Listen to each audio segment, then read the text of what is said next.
Teresa Maria Godlewska. Jestem staruszką, mam 94 lata. I chciałam wam bardzo podziękować za zaproszenie mnie do tego spotkania, do wywiadu. Nie wiem, jak to nazwać. I będzie nam bardzo miło, jeżeli będziecie nas lajkować i, jak to się mówi, subskrybować. A teraz troszeczkę o sobie.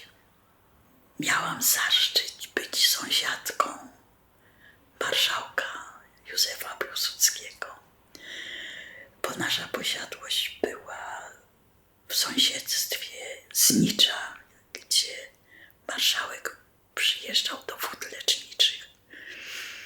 I ja jako mała dziewczynka przekradałam się tam do niego, siadałam mu na kolanach i bawiłam się jego wąsami. Ale to jest z opowiadań mojej mamy, bo ja byłam malutka, miałam roczek. No i później po śmierci mojego ojca wyjechałyśmy do Gdyni. Tam przeżyłam całą wojnę. Byłam przez 72 godziny zasypana i jak nas odkopali, to już byłam siwa. I też było szczęście, bo gdyby tam w tym schronie nie było Niemców, to by nas nie odkopywali. A z Wybrzeża przyjechałam w 1952 roku do Warszawy i zaczęłam pracować w telewizji. O tym jeszcze nikt nie wiedział, bo to było na Ratuszowej, maluteńkie studio. Później przenieśliśmy się na Plac Powstańców Warszawy. Na Woronicza wróciłam, ale dopiero w zeszłym roku, bo przez 50 lat podróżowałam. U mnie w życiu się różnie układało i było smutno, i było wesoło, i było tragicznie, i dramatycznie. Ale życie jest piękne i właściwie mój powrót do Polski po tych 50 latach, gdzie nikogo nie znałam, był taki smutny, bo ja w ogóle nie mam rodziny, a wszyscy moi znajomi już odeszli. I taki przypadek, jak szłam do fryzjera na Piękną, to spotkałam pana Filipa Heisera, który wtedy pracował w Dzień Dobry TVN i zrobił ze mną wywiad. I jak to było pokazane w Dzień Dobry TVN, to miałam 6 milionów polubień. To ja się uśmiałam, powiedziałam, że to więcej niż Doda. No i od tej pory, czyli od 22 roku jestem bardzo rozpoznawalna. Jestem etatową babcią w warszawskiej szkole filmowej. Mam też bardzo ciekawe nagranie Wojtka Sokoła na 79. rocznicę powstania warszawskiego. Miłość zawsze jest. Mam też teledysk z Filipem Cymbalą, Lowizm. To jest o miłości do wszystkich. Mam sporo wywiadów, właśnie tak jak mówię, które można zobaczyć na YouTubie. Mam bardzo fajne mieszkanie na 12 piętrze, z którego widać cały Mordor. Jeżdżę bardzo dużo po Polsce z takim projektem, spotykam się z młodzieżą od 4. do 8. klasy. Przypuszczam, że gdyby nie to spotkanie z TVN-em i ten wywiad, to książka by się nie ukazała, no bo kto by znał tam jakoś Godlewską. No i książka, roboczy tytuł miała Tańcem i Płaczem. Ale jak to poszło do wydawnictwa, to wydawnictwo powiedziało, wiesz, Tańcem i Płaczem to nie jest taki tytuł wciągający. No bo kto chce czytać o płaczu? O tańcu to może tak, ale płacz. No i i powiedzieli, ponieważ byłaś w 66 państwach, to my to użyjemy do tytułu i będzie 66 powodów do szczęścia. No i dlatego jest też taka różowa okładka. I książka się bardzo, bardzo fajnie sprzedaje. Jest jeszcze w dalszym ciągu na liście bestsellerów, także no. Ja w ogóle zawsze bardzo chętnie podróżowałam.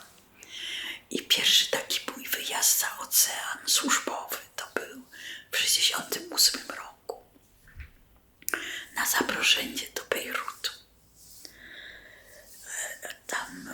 Tam byłam, w Bejrucie byłam chyba miesiąc. Później pojechałam do Damaszku. Tam byłam kilka dni, bo szukałam pracy po prostu. Dlatego, że się spalił nasz dom w Walenicy.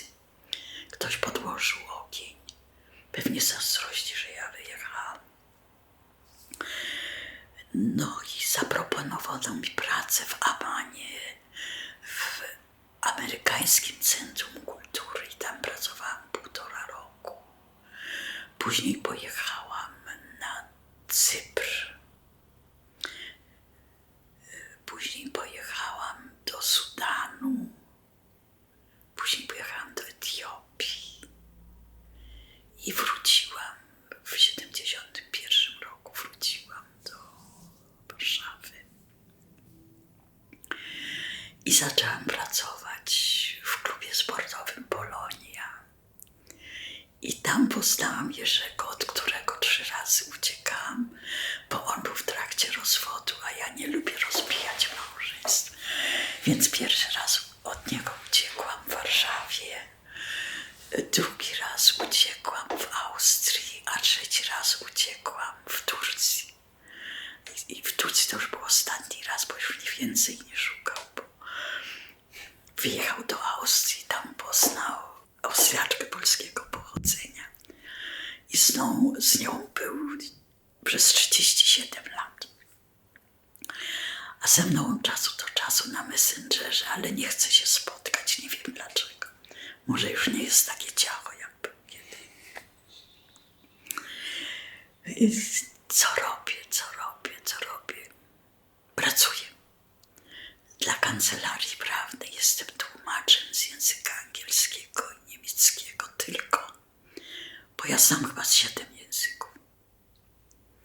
Turecki, grecki, francuski, włoski, arabski oczywiście, no bo przecież 35 lat w Emiratach, a w ogóle w arabskich krajach to ze 40. Irak i tak jak mówiłam już, Jordania, Syria. Irak bardzo ciekawy, piękny. Też cieszę się, że nie został bardzo zniszczony w czasie wojny. A szkoda Syrii, bo Syria przecudowna. Jak skończyłam kontrakt w Bagdadzie w 1978, to chciałam już wrócić do Polski i zaprosiłam mamę z synem do Budapesztu na Boże Narodzenie i powiedziałam im, że mam dobrą wiadomość, powracam do Polski. A mój syn powiedział, a gdzie będziesz mieszkać? Bo ja się żenię, to już w Walenicy nie ma miejsc. To ja wstałam od stołu, zabrałam walizkę, pojechałam do Iraku, zabrałam swoje rzeczy i pojechałam do Abu Dhabi. W 1979 roku przyjechałam do Abu Dhabi i tam nie było zupełnie niczego, nie było wieżowców, nie było chodników, wielbłądy biegały po ulicach, dwupasmowe jezdnie były. Najwyższym budynkiem był Trade Center w Dubaju, miał 28 pięter. Były lepianki. Także to, co teraz jest w Emiratach, to, co się zbudowało przez te 40 lat, ludzie w ogóle sobie nie wyobrażają, jak to było i nawet teraz jak jeżdżą na wycieczki do Emiratów, to nie wiem dlaczego nie zaglądają do tych starych dzielnic, które zostały zachowane. Tylko jeżdżą właśnie na Dżumerę, żeby oglądać wieżowce. A szkoda, bo naprawdę warto zobaczyć, jak to się wszystko zaczęło. W Emiratach miałam swoją własną galerię. Zapraszałam też bardzo dużo polskich artystów. W książce nawet mam zdjęcie z panem Januszem Gajosem. Był świętej pamięci Wojtek Młynarski, był Kopuszewski, był świętej pamięci Jerzy Sztur, pani Ewa Kuklińska z panem Sztokingerem. Organizowałam wystawy, organizowałam bale charytatywne. Dochody z balu charytatywnego były przeznaczane na Dom Dziecka w Bytowie. Mam piękne podziękowanie starosty bytowskiego. Organizowałam też taki bazar charytatywny dla dzieci niepełnosprawnych i na tym bazarze sprzedawałam pamiątki z Polski, z Syberii. I co jeszcze takiego ciekawego było w Emiratach? Jeździłam na takie safari po pustyni. Pływałam naokoło Burj Al Arab dla Médecins Sans Frontières. 10 kilometrów naokoło. Ja byłam najstarszą, a taki mały chłopczyk był najmłodszy. Jeździłam też charytatywnie na rowerze. Mam nawet wycinki z gazet, jak na tym rowerze jadę. Jeździłam z moim psem Żakiem na takie safari organizowane przez Gulf News. No działo się. Nie lubię arabskiego jedzenia, ale tam było wszystko. Polskie jedzenie było też sprowadzane, była też polska restauracja, ale zamknęli ją dlatego, że tam nie wolno było w polskich w ogóle w restauracjach nie wolno było serwować alkoholu, tylko w hotelach. Tylko w hotelach jest alkohol. A właściciel tej restauracji podawał alkohol, wódkę w filiżankach do herbaty, ale ktoś o tym doniósł i mu zamknęli knajpę. Także to też było śmieszne. No Emiraty, to jednak te 35 lat. Było fajnie, bo miałam bardzo, bardzo fajne mieszkanie z basenem. Mogłam sobie codziennie rano pływać 100 metrów tam i z powrotem. Ale poza tym też jeździłam 10 kilometrów rowerem. I ponieważ samochody były tanie, więc zmieniałam sobie co 2 lata samochody.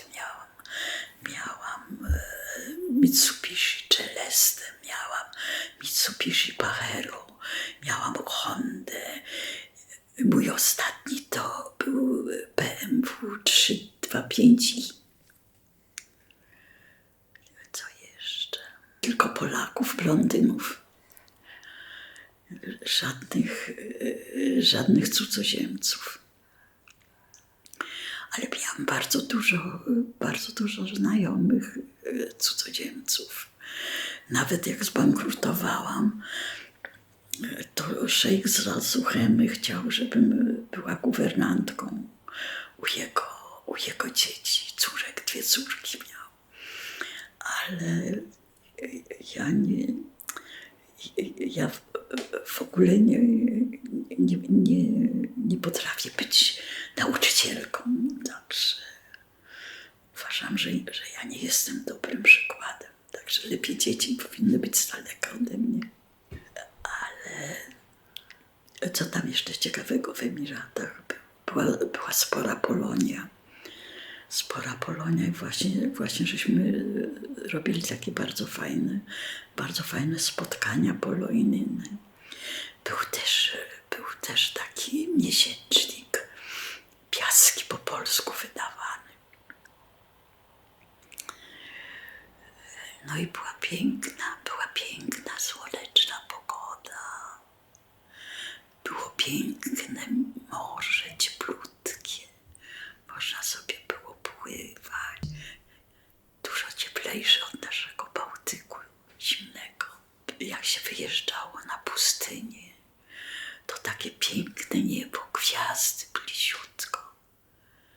No. Ale Afryka też jest bardzo, bardzo ciekawa. Ja bardzo lubię Afrykę, pomimo że jest biedna, ale ludzie tam są zawsze uśmiechnięci, zadowoleni. I to jest to, czego mi brak w Polsce. Brak mi uśmiechu. Polacy są ciągle niezadowoleni. A że za gorąco, a że za zimno, a że kolejki do sklepów, a że kolejki do restauracji. Do tej restauracji na Marszałkowskiej ciągle stoją kolejki po naleśniki. I właśnie brak mi radości życia. A życie jest piękne. Życie jest piękne, jak jesteśmy zdrowi. To trzeba brać życie, czerpać z tego, co mamy. Cieszyć się, że mamy co jeść, że nie mamy wojny, że mamy słoneczko. Szeptem, cichutko.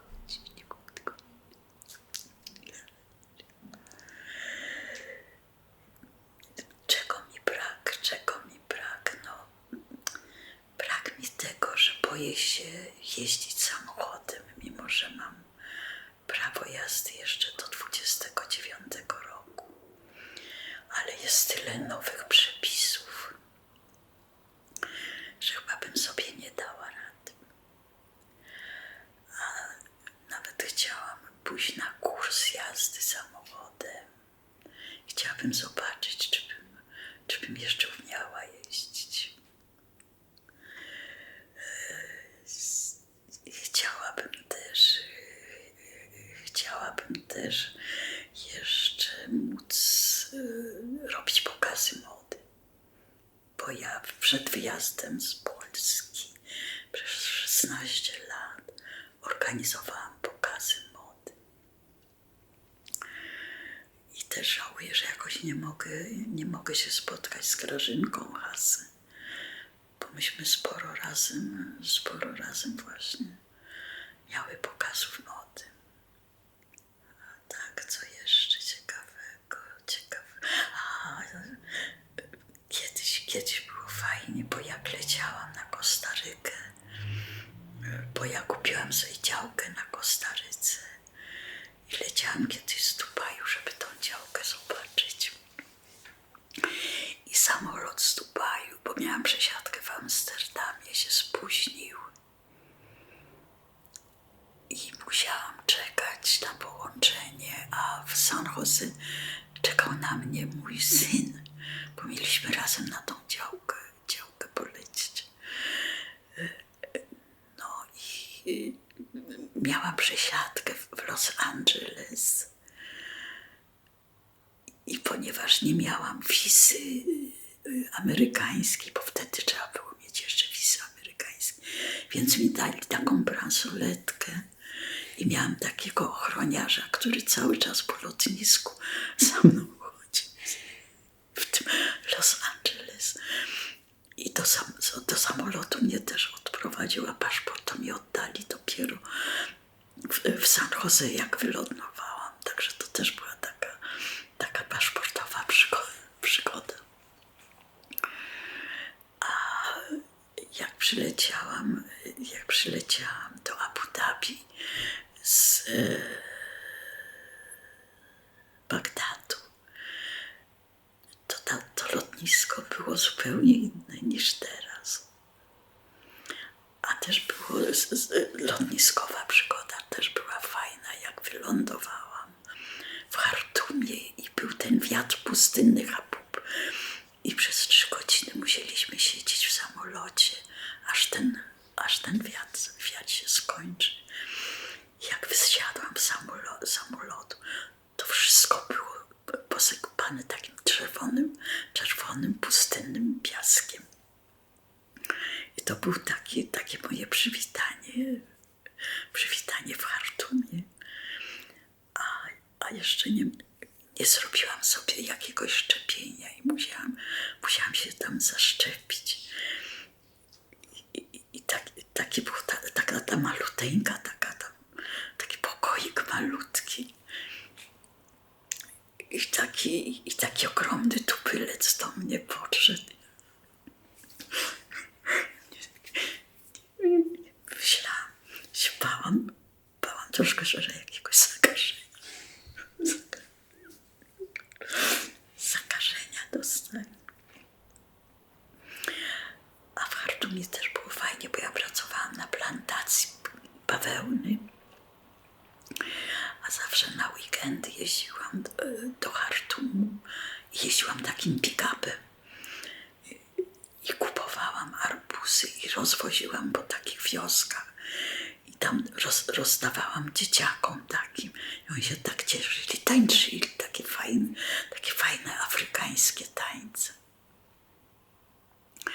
A z kolei w Etiopii też, jak pracowałam na plantacji kawy i na weekendy też przyjeżdżałam do Addis. No i któregoś dnia Peter, ten siostrzeniec Haile Selassie, zabrał nas do swojego pałacu. I tam 3 dni żeśmy koczowali. No koczowali to nie, bo w luksusach, prawda? I on powiedział, słuchaj, ja ci pokażę, ja robię najlepsze hamburgery na świecie.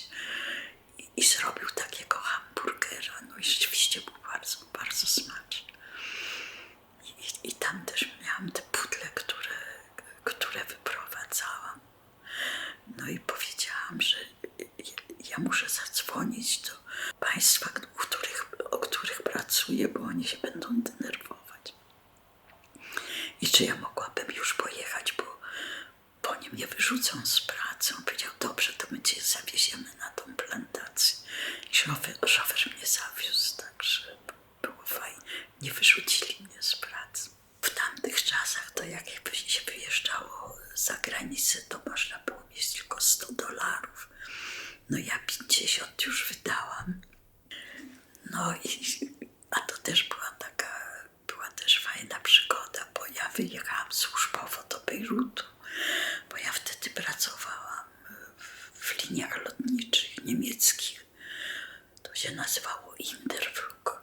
To były wschodnio-niemieckie linie lotnicze. Przedstawicielstwo na Kruczy. Ja wyjechałam służbowo do Bejrutu.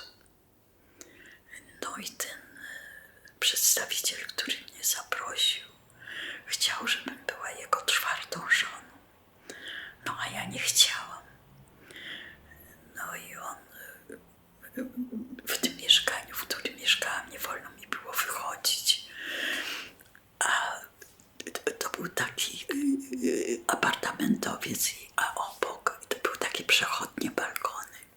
W sąsiednim apartamencie mieszkało takie małżeństwo, ona była Polką, a on był Syryjczykiem. No i jak ja tam na tym balkonie, akurat jak się opalałam, zobaczyłam ją, mówię, no wie pani, no taki mam problem, a ona mówi, ale to pani wcale nie bierze, to już tutaj było kilka takich pań. Ja mówię, i co ja mam robić, przecież ja no i oni powiedzieli, dobrze, to my jakoś to straż, bo to nie była straż, to był taki, jak jest normalnie w takich apartamentowcach, to tam zawsze jest tak w recepcji. To mój mąż jakoś tam zagada, a my panią jakoś tam przeprowadzimy. No i to było tak właśnie, że on jakoś odwrócił uwagę tego recepcjonisty. Ja się tam przemknęłam. No i właśnie do tej taksówki. I zabrakło mi na taksówkę do Damaszku, jak uciekałam z tego haremu. I zapytałam tego taksówkarza, czy mogę mu dać połowę tych $50 w gotówce i 50. Budzik mu dałam. On się zgodził, bardzo się ucieszył, bo on takiego starego budzika to nie widział. Takiego starego polskiego budzika i zawiózł mnie do tego Damaszu. Także nie wiadomo, jakby się ta historia skończyła, dlatego że ja poznałam jego żony, trzy żony, no bo ja miałam być czwartą. I jego brata, no szkoda, bardzo sympatycznie, ale ja nie jestem za wielożeństwem. Tak? Także prawdopodobnie nic by z tego nie było. No i teraz tak, wróciłam do Polski. Najpierw w 2014. Mieszkałam 3 miesiące w schronisku, bo nie miałam się gdzie podziać i nie miałam pieniążków. Więc w tym schronisku na stawki miałam całodzienne utrzymanie i mieszkałam w 20-osobowym pokoju. Spałam na takim piętrowym łóżku. Ja spałam na górze. No i właśnie tam co czwartek musiałam smażyć 400 naleśników. Już później przez dłuższy czas nie mogłam patrzeć na naleśniki. To był listopad, więc musiałam też grabić liście. A te liście ciągle opadały i kierowniczka ciągle mówi, jak ty te liście grabisz, bo ciągle są te liście. No i też raz w tygodniu musiałam myć ubikację. I miałam satysfakcję, dlatego że jak ja myłam te ubikacje, to kierownictwo prosiło wszystkie mieszkanki. I pokazywało im, że tak powinny być wymyte, bo ja takim druciakiem, jak mi się garnki szoruje, to te kafelki musiałam szorować, bo były takie zapuszczone. Także jak ja sprzątałam, to naprawdę błyszczały. Też nauczyłam się, jak się myje ubikacje. No fajnie, także zadowolone były panie. No i po 3 miesiącach wróciłam do Dubaju, bo jeszcze miałam wizję, jeszcze tam chciałam wszystko skończyć.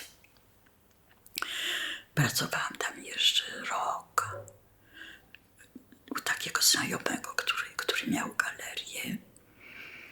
I później pojechałam do takiego mojego znajomego na Sri Lankę.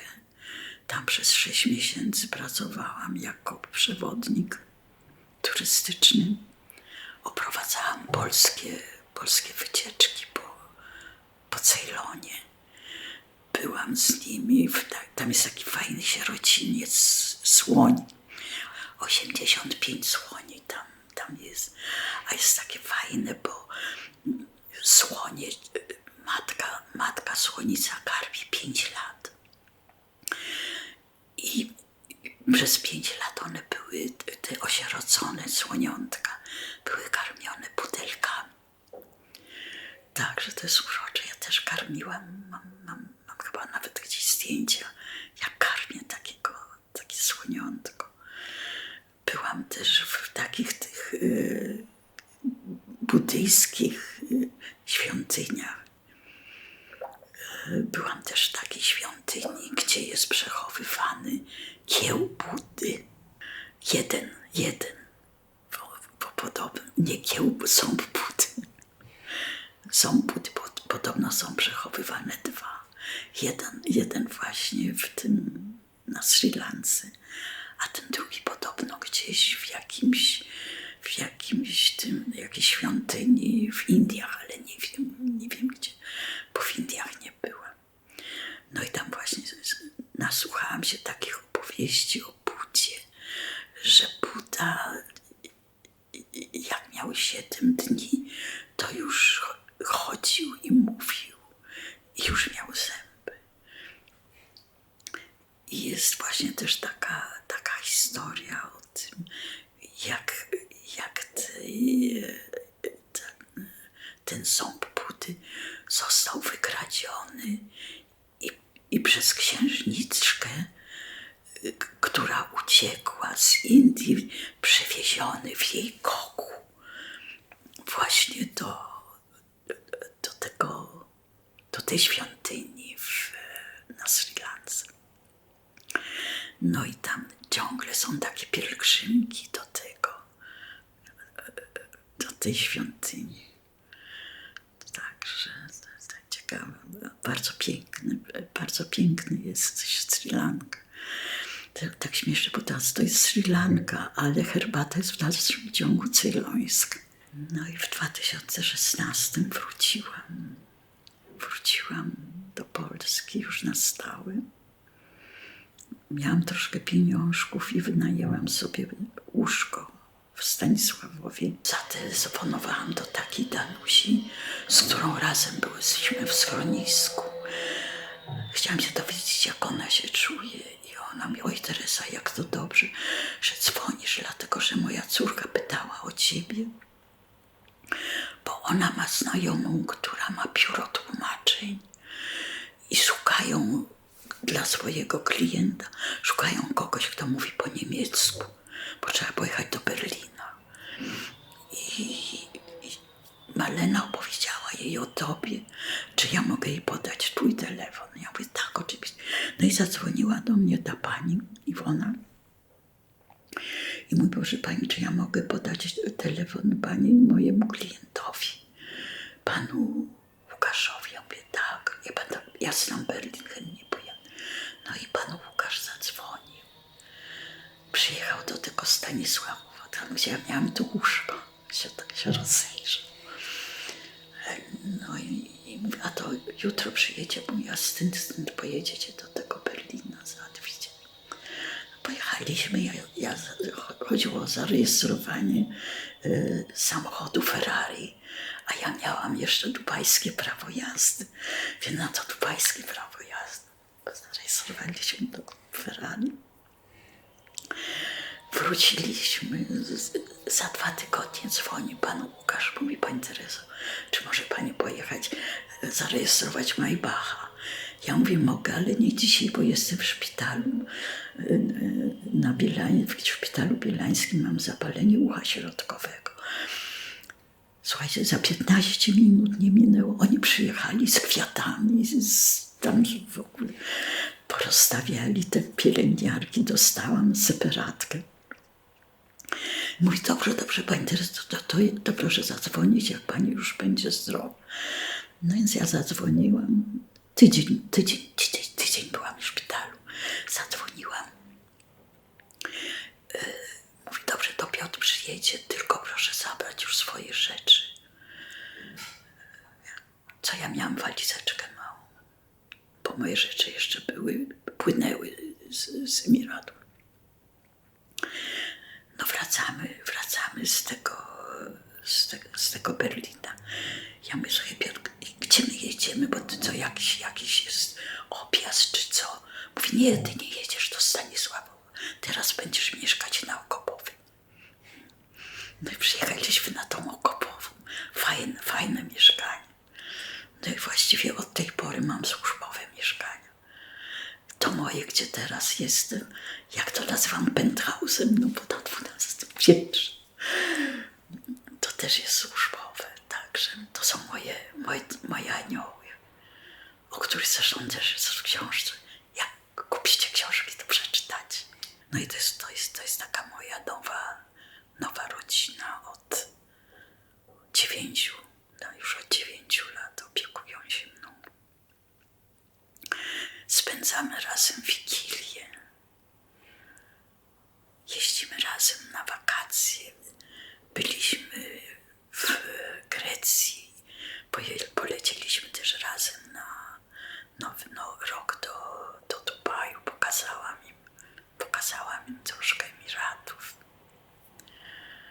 Także teraz na moje urodziny, 94. I też w zeszłym roku spędzaliśmy je w mojej ulubionej restauracji tam gdzie są najlepsze crepesy set. Czego mi brak? Aha, no brak mi samochodu i też mi brak basenu. Dlatego, że tam miałam no właściwie swój basen. A tutaj za dużo ludzi pływa razem ze mną, także nie chodzę. Ale chodzę do takiego klubu dla seniorek. I tam są różne właśnie ćwiczenia takie dla starszych pań. Ten klub jest dla pań po 60. Oni mają 3, mają jeden na Ochocie, jeden na pracy i jeden na Mokotowie. Ja chodziłam na Ochotę. Trochę zaniedbałam, bo przez tą książkę bardzo dużo jeżdżę po Polsce. Także już nie mam czasu. No a teraz jadę do Nowego Jorku za kilka dni. Wylatuję 22 też z książką, także bardzo się cieszę. Bo byłam tylko w południowej Ameryce, w Nowym Jorku nie byłam. Także może zaliczę jakiś show na Broadwayu. Polska wydaje mi się cudowna. Szalenie się zmieniła. Ponieważ ja bardzo dużo jeździłam po Polsce ze stołeczną estradą. Także znałam te wszystkie małe miejscowości i wsie też. No ale teraz to jest w ogóle nieboa ziemia. Przepiękne te wszystkie zagrody, czyściutkie. Samochody przez prawdziwe traktory, nie takie śmieszne jak były kiedyś. Prześliczne też takie różne ryneczki, na których wtedy nie było. A w każdym mieście taki rynek to naprawdę i takie fontanny, ławki, restauracyjki klimatyczne takie, bardzo, bardzo sympatyczne. I właśnie jak się spotykam z młodzieżą w szkołach od 4. do 8. klasy, to mówię zawsze, żeby się uczyli języków, bo języki to jest okno na świat. Jak się nie zna języków, to nawet jak ma się wykształcenie, to za granicą nie pracuje się w swoim zawodzie, tylko idzie się na zmywak, albo jako bagażowy, albo jako kelner. Także dzieciaki, uczcie się języków, jeszcze raz języków. A dla osób w moim wieku,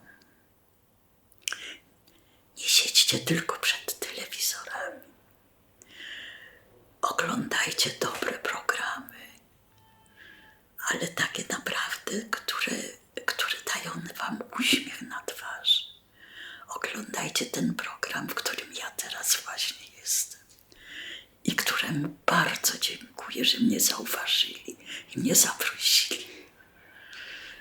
Bo to jest naprawdę warte oglądania. I lajkujcie. Ja oglądam, bo to nam dużo daje. Kochani, chyba nie zanudziłam was moimi opowiastkami, moimi cudownymi przeżyciami, moimi spotkaniami ze wspaniałymi ludźmi. I jak będziecie mieli wolną chwilkę, to komentujcie, lajkujcie i będziemy się oglądać jak najczęściej. Buziaki. A jeszcze pokażę wam właściwie 2 zdjęcia. Jedno takie ciekawe. 50 lat. 1952 i 2005. Zakopane moje ukochane. A to takie śmieszne, jak przez 3 miesiące tańczyłam na Cyprze, zastępowałam tancerkę, która uciekła z Cypriotą. I trzeba było czekać aż 3 miesiące, aż przyjedzie zastępstwo. Potem nie było tak jak teraz, że się dostaje paszport za 24 godziny, tylko trzeba było czekać 3 miesiące i się dostawało. Jeszcze raz oglądajcie, komentujcie. Buziaki, papa. Jak pracowałam w liniach lotniczych, to byłam wypożyczana na targi poznańskie. I pracowałam dla takiej firmy, która produkowała tefal. I oni mieli bungalowy nad jeziorem Malta, a ja mieszkałam w hotelu Merkury. No i ten przedstawiciel właśnie tego tefalu powiedział: słuchaj Teresa, my mamy przecież te bungalowy, tam jest jeden wolny, przecież i tak przyjeżdżamy, przecież będzie ci fajnie mieszkać tam, bo tam masz jeziorko, możesz się wykąpać, to po co ci w tym hotelu? I powiedziałam: dobrze. No i zabrałam swoje rzeczy, przyjeżdżamy tam, otwierają mi te drzwi do tego bungalowu, a tam cały bungalow zasłany czerwonymi różami. No mnie po prostu zatkało. Nawet nie różami, tylko płatkami. Ja nie wiem, ile oni bukietów róż musieli tam pozbierać płatki różami. To chyba wszystko o staruszce Godlewskiej.